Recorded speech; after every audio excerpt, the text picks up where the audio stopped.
بسم اللہ الحمدللہ والصلاۃ والسلام علی رسول اللہ وعلی آلہ وصحبہ اجمعین، اما بعد فاعوذ باللہ من الشیطان الرجیم، بسم اللہ الرحمن الرحیم۔ رب اشرح لی صدری ویسر لی امری واحلل عقدۃ من لسانی یفقہوا قولی۔ السلام علیکم ورحمۃ اللہ وبرکاتہ۔ خواتین و حضرات، اور ایک دفعہ پھر خوش آمدید ہمارا یہ خصوصی پروگرام جوان تم چلے ہو کہاں۔ میرا نام راجہ ضیاء الحق ہے، اور آج ہم آپ کے لیے ایک بہت ہی خاص ٹاپک لے کر آئے ہیں، اور وہ ہے دعاؤں کی فضیلت۔ خواتین و حضرات، اللہ سبحانہ تعالیٰ نے جس مقصد کے لیے ہمیں دنیا میں بھیجا وہ سورہ الذاریات میں واضح کر دیا، یہ بات ارشاد فرما کر کہ وما خلقت الجن والانس الا لیعبدون، کہ اللہ تعالیٰ نے جنوں کو اور انسانوں کو کسی مقصد کے لیے پیدا نہیں کیا سوائے اس کے کہ وہ اللہ تعالیٰ کی بندگی کریں، اللہ تعالیٰ کی عبادت کریں۔ نبی کریم صلی اللہ علیہ وسلم کی ایک حدیث ہے جہاں پہ آپ نے ارشاد فرمایا کہ الدعاء هو العبادہ، یعنی کہ دعا جو ہے وہ عبادت ہے۔ یعنی کہ ہم اپنی نماز میں سورۃ الفاتحہ میں بھی یہ بات پڑھتے ہیں کہ ایاک نعبد و ایاک نستعین، کہ یا اللہ ہم تیری ہی عبادت کرتے ہیں اور تجھ ہی سے دعا مانگتے ہیں۔ تو دعا جو ہے ایک ایسی عبادت ہے جو رب کریم کو بہت پسند ہے۔ دنیا میں اگر آپ کسی شخص سے بار بار مانگتے ہیں تو ایک وقت ایسا آتا ہے کہ وہ انسان تنگ آ جاتا ہے۔ آپ نے اسے ایک دفعہ مانگا، دو دفعہ، تین دفعہ، چوتھی پانچویں مرتبہ وہ خود آپ کو کہہ دے گا کہ بس یار اب مانگنا بند کر دو۔ لیکن اللہ رب العزت اور خوش ہوتا ہے جتنا زیادہ بندہ اللہ تعالیٰ سے مانگتا ہے، بلکہ اللہ تعالیٰ کو یہ بات ناپسند ہے کہ اللہ کا بندہ جو ہے وہ اللہ سے نہ مانگے۔ اب خود سوچئے کہ ہمیں کتنی زیادہ دعا کرنی چاہیے اللہ تعالیٰ سے۔ اکثر لوگ میں دیکھتا ہوں کہ جب دعا کرتے ہیں تو دعا کرنے میں اس لیول پہ دعا نہیں کرتے جس لیول پہ دعا ہو سکتی ہے۔ یعنی پہلا سوال تو یہ ہوگا کہ کیا میں اور آپ یہ بات مانتے ہیں کہ اللہ تعالیٰ دعاؤں کو قبول کرتا ہے؟ یہ ایک بڑا اہم سوال ہے۔ کیا میں اور آپ مانتے ہیں اور اس پر ایمان رکھتے ہیں کہ اللہ تعالیٰ دعائیں قبول کرتا ہے؟ اگر تو ہم یہ بات جانتے ہیں کہ اللہ دعائیں قبول کرتا ہے، پھر تو ہمیں جی بھر کے دعائیں مانگنی چاہیے اور بڑی سے بڑی دعائیں مانگنی چاہیے۔ اس کی مثال کچھ یوں ہے کہ اگر ایک شخص جو ہے وہ اللہ تعالیٰ سے دعائیں مانگنا شروع کرے اور کہے یا اللہ مجھے گاڑی بھی دے دے، بنگلہ بھی دے دے، وہاں پہ اچھے قالین بھی دے دے، اچھا فرنیچر بھی دے دے، اور یا اللہ مجھے اس گھر میں ایک اچھی سی نوکری دے دے۔ یعنی اس انسان کا سوچ ہی بہت چھوٹی ہے۔ وہ چاہتا تو اس گھر سے بھی بہت اوپر مانگ سکتا تھا، لیکن اس نے کیا مانگا؟ ایک عالی شان گھر کے اندر کام اس نے نوکروں والا ہی کرنا ہے کہ میں یہاں پہ ایک چھوٹی سی نوکری کرنا چاہتا ہوں، میں اپنے خیالات کو بڑا نہیں کر سکتا، جس کو ہم کہتے ہیں تھنکنگ بگ یا thinking out side the box. تو اسی طرح سے دعاؤں کے اندر بھی ہمیں چاہیے کہ جتنی مرضی بڑی آپ دعائیں مانگنا چاہتے ہیں آپ مانگ سکتے ہیں۔ نبی کریم صلی اللہ علیہ وسلم کی ایک حدیث ہے، آپ نے فرمایا کہ دعا کبھی بھی ضائع نہیں ہوتی۔ یعنی دعا کے تین ہی نتائج نکل سکتے ہیں، یا تو یہ ہوگا کہ دعا اللہ تعالیٰ آپ کی قبول فرما دے گا، یا پھر یہ ہوگا کہ آپ کی دعا اس وقت کے لیے قبول تو نہیں ہوگی لیکن اس کی وجہ سے آنے والا کوئی مصیبت جو ہے، کوئی پریشانی جو آپ کی طرف آ رہی تھی وہ اللہ تعالیٰ ٹال دے گا، اور یا پھر یہ ہوگا کہ اس دعا کو آپ کے لیے سنبھال لیا جائے گا جنت کے لیے، اور انشاءاللہ الرحمن جب آپ کو وہاں ملے گی تو وہ اتنی زبردست ہوگی کہ انسان خواہش کرے گا کہ کاش میری دنیا میں کوئی دعا قبول نہ ہوتی۔ تو خواتین و حضرات، اگر ہمیں یہ بات سمجھ میں آ جائے کہ دعا کتنی اہم چیز ہے اور دعا کبھی بھی ضائع نہیں ہوتی، ہم یہ خواہش کریں کہ ہمارا ہر سانس دعا ہو۔ اللہ سبحانہ تعالیٰ قرآن مجید میں سورۃ البقرہ میں ارشاد فرماتے ہیں وَإِذَا سَأَلَكَ عِبَادِي أَنِّي فَإِنِّي قَرِيبٌ أُجِيبُ دَعْوَةَ الدَّاعِ إِذَا دَعَانِ فَلْيَسْتَجِيبُوا لِي وَلْيُؤْمِنُوا بِي۔ اللہ سبحانہ تعالیٰ ارشاد فرماتے ہیں کہ جب میرے بندے آپ سے میرے بارے میں سوال کرتے ہیں، یعنی کہ جب اللہ کے بندے نبی کریم صلی اللہ علیہ وسلم سے سوال کرتے تھے تو اللہ تعالیٰ کہہ رہے ہیں کہ ان کو کہہ دو کہ فَإِنِّي قریب، میں ان کے بہت قریب ہوں۔ أُجِيبُ دَعْوَةَ الدَّاعِ إِذَا دَعَانِ، میں ان کی دعاؤں کو سنتا ہوں جب بھی یہ مجھے پکارتے ہیں۔ اللہ تعالیٰ فرماتا ہے میں ان کی دعاؤں کو سنتا ہوں جب بھی یہ مجھے پکارتے ہیں، یعنی دن میں پکارتے ہیں، رات میں پکارتے ہیں، چلتے ہوئے پکارتے ہیں، گاڑی میں سفر کرتے ہوئے، ہوائی جہاز کا سفر کرتے ہوئے، بستر میں لیٹے ہوئے پکارتے ہیں، تب بھی اللہ تعالیٰ سنتا ہے۔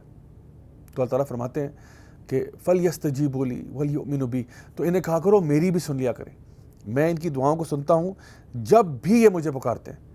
تو اللہ تعالیٰ فرماتا ہے کہ انہیں کہو میری بھی سن لیا کریں۔ خواتین و حضرات، اللہ سبحانہ تعالیٰ ہماری دعاؤں کو ہر وقت سنتا ہے۔ دیکھیے دنیا میں ہم نے کبھی کسی بڑے آدمی سے ملنے جانا ہو نا، جس سے ہمیں کچھ کام چاہیے ہو، تو عام طور پہ ہمیں کہتے ہیں کہ جی آپ ایسا کیجئے، آپ 10 بجے آ جائیں، 11 بجے آ جائیں. اچھا جب ہم 10 یا 11 بجے پہنچ بھی جاتے ہیں تو ہمیں خوب ویٹ کرواتے ہیں. اچھا جی ویٹنگ روم میں آپ ابھی گھنٹہ بیٹھے ہیں، 2 گھنٹے بیٹھے ہیں، باس ابھی میٹنگ میں ہے، اور ہم ویٹ کر لیتے ہیں.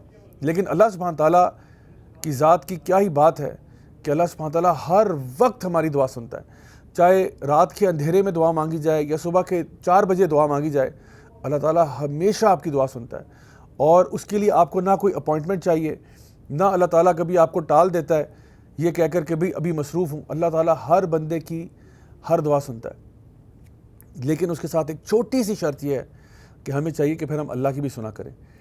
ایسا نہیں کہ اللہ ہماری ساری سنے، ہم اللہ کی ایک نہ سنیں. ایسا تو نہیں ہو سکتا. یعنی اگر آپ چاہتے ہیں کہ اللہ تعالیٰ آپ کی سنے تو مجھے اور آپ کو بھی چاہیے کہ ہم بھی اللہ تعالیٰ کی بات مانا کریں، اللہ تعالیٰ پر ایمان لایا کریں. پھر یہ ہوگا کہ ہماری دعاؤں میں وہ زور پیدا ہوگا جو کہ ہم چاہتے ہیں. اللہ سبحانہ تعالیٰ قرآن مجید میں ارشاد فرماتے ہیں کہ جو اللہ تعالیٰ کے نیک بندے ہیں وہ اللہ سے جب دعا کرتے ہیں تو وہ کہتے ہیں ربنا آتنا فی الدنیا حسنہ وفی الآخرۃ حسنہ وقنا عذاب النار، کہ وہ اللہ تعالیٰ سے دنیا کی بھی دعا کرتے ہیں اور آخرت کی بھی دعا کرتے ہیں. لیکن جو دنیا دار قسم کے لوگ ہوتے ہیں وہ صرف کہتے ہیں ربنا آتنا فی الدنیا بس.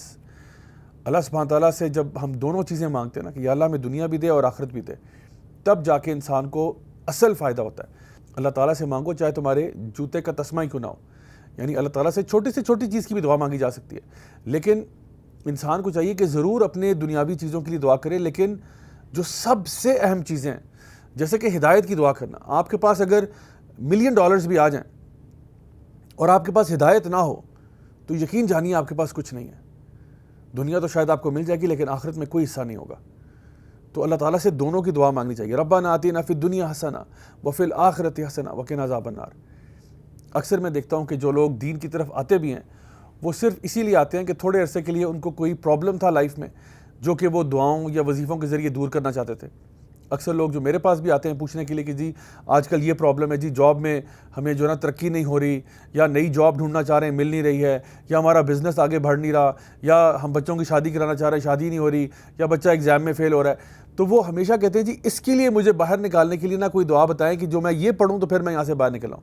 تو یہ مانگے، میں یہ نہیں کہتا کہ یہ دعائیں نہیں مانگنی چاہیے، ضرور مانگے، لیکن جو سب سے بڑی دعائیں ہیں کہ یا اللہ میرے دل کو تقویٰ عطا فرما دے، یا اللہ مجھے مخلص بنا دے، یا اللہ مجھے ایک اچھا مسلمان بنا دے، یا اللہ میری آخرت کو سنوار دے، یا اللہ مجھے ایسا شخص بنا دے جو تیرے دین پر چل سکے، جو تیرے دین پر قائم رہ سکے. یہ دعائیں میں سمجھتا ہوں بہت ہی اہم ہیں اور ہم سب کو دنیا اور آخرت دونوں کی دعائیں مانگنی چاہیے. جیسا کہ اللہ سبحانہ تعالیٰ نے قرآن مجید میں بھی سورۃ البقرہ میں ارشاد فرمایا کہ جو اللہ تعالیٰ کے نیک بندے ہوتے ہیں وہ اللہ تعالیٰ سے دونوں کی دعا کرتے ہیں، جن کا فوکس دنیا کے علاوہ آخرت پر بھی ہوتا ہے. اب آپ یاد کیجئے وہ وقت جب آپ نے اپنی زندگی میں کبھی ایسی دعا مانگی ہو جو آپ نے بالکل دل سے مانگی ہو. یعنی آپ سوچئے کہ دعا مانگنے کے بھی بہت سارے طریقے ہوتے ہیں. ایک ہوتا ہے کہ انسان بڑے ہلکے انداز میں دعا مانگتا ہے، ایک ہوتا ہے انسان بڑے دل سے دعا مانگتا ہے. وہ دعائیں یاد کیجئے جب آپ نے مانگی تھیں اپنے امتحان سے بالکل پہلے، جب ہمارے سر پہ ایگزامز آئے ہوئے تھے، جب ہمارے میٹرک کے ایگزامز ہوں یا FSC کے ہوں یا اس کے بعد یونیورسٹی کے ہوں. ان ایگزامز میں جب انسان اللہ تعالیٰ سے گڑ گڑا کے دعائیں مانگتا ہے، ان دعاؤں کا لیول کیسا تھا. اور آج کل جو ہم دعائیں مانگتے ہیں ویسے ہی گزرتے چلتے پھرتے نماز کے بیچ میں، اس میں شاید ہمیں احساس بھی نہیں ہوتا کہ ہم کیسے دعا مانگ رہے ہیں. اس کی مثال کچھ یوں ہے کہ سوچئے ایک بچہ ہے جو کہ اپنی ماں سے ایک ٹافی مانگ رہا ہے. اب ایک تو بچہ وہ ہوتا ہے جو کہ کہتا ہے اچھا امی مجھے ٹافی دے دیں، بڑے آرام سے کہہ رہا ہے امی مجھے ٹافی دے دیں. دوسرا سٹائل یہ ہے کہ جہاں وہ کہتا ہے امی مجھے پلیز، امی پیاری امی، اچھی امی، آپ اتنی اچھی ہیں پلیز مجھے ٹافی دے دیں. اور پھر ایک بچہ ہوتا ہے جو ٹافی کے لیے رو رہا ہوتا ہے، آنسو بہا کے رو رہا ہوتا ہے کہ پلیز مجھے ٹافی دے دیں. اب خود ہی اندازہ لگائیے کہ کس بچے کی پکار کو ماں زیادہ جلدی سنے گی یا کس کے اوپر ترس زیادہ آئے گا. یقیناً اس کے اوپر جو گڑ گڑا کے رو رہا ہے اور ماں سے منت کر رہا ہے کہ مجھے پلیز ایک ٹافی دے دے. آپ سوچئے کہ جب ہم اللہ تعالیٰ سے دعا کرتے ہیں تو آخر وہ دعا کیسی ہوتی ہے؟ کیا وہ دعا بالکل ایسی ہوتی ہے بالکل پلین، بغیر کسی ایموشنز کے، بغیر کسی جذبات اور احساسات کے، بس اللہ تعالیٰ سے دعا کر دی اللہ بس دے دے ٹھیک ہے؟ یا کیا اس کے اندر ہمارا کچھ جذبہ بھی ہوتا ہے؟ اسی لیے میں نے آپ سے کہا کہ اپنی زندگی کی وہ دعائیں یاد کریں جو آپ نے بہت دل سے مانگی. اکثر اسٹوڈنٹس جو ہیں، اسی لیے میں نے ایگزامز کی مثال دی کیونکہ اکثر اسٹوڈنٹ جو ہیں وہ ایگزام سے پہلے ماشاءاللہ بہت زبردست نمازیں بھی چل رہی ہوتی ہیں، دعائیں بھی چل رہی ہوتی ہیں، کیونکہ ان کو پتہ ہوتا ہے کہ جتنی تیاری ہم نے کی ہے اس کے بعد تو اللہ تعالیٰ کی کوئی خاص رحمت ہی ہمارے اوپر ہوگی تو ہم ایگزام پاس کریں گے. تو اس لیے ہم اپنی ہر دعا کو ایسا کیوں نہیں بنا سکتے؟ ہماری ہر دعا ایسی کیوں نہیں ہو سکتی کہ فل جذبے کے ساتھ، پیشن کے ساتھ، دل کے ساتھ مانگی جائے؟ انشاءاللہ یہاں پر لیتے ہیں ایک چھوٹا سا بریک کے بعد واپس آتے ہیں اور دیکھتے ہیں کہ سب سے اچھی دعائیں ہم کس طرح مانگ سکتے ہیں. Do stay with us.